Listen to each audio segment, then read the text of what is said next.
બદલાણ. એક દાડો ઈસુ આફાના 3 પુઠેરિયા પીતર, યાકૂબ ને યોહાન ને આફા ભેગા લીધા ને હુંની જગામાં પ્રાર્થના કરવા ડુંગર પર ગયા. જે તાર ઈસુ પ્રાર્થના કરવા બાજી રહેલો તે તાર તીનાનું મોં દાહડા હવાલે સમેકવા લાગ્યું ને તીનાના સાખલા ઈંજોળા હરકા ધોલા બગ હોય ગયા ને હેતરા સોખા એની ધરતી પર કોઈ નહીં કરી શકે. તે તાર મૂસો અને એલિયો દેખે પડ્યા.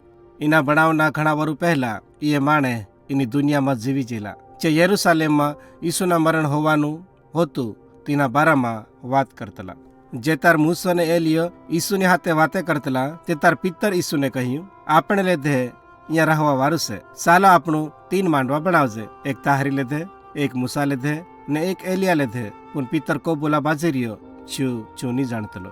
પિત્તર બોલવા બાજી રહેલો ને એક સમેકતું વાદળું તેનું પર સાહલો કર્યો ને વાદળામાંથી એક અવાજ હમલાયો, ઈયુ મારો લાટકો પૂર્યો છે, મેં એના પર રાજી છે, તહું તીનાનું હામલો.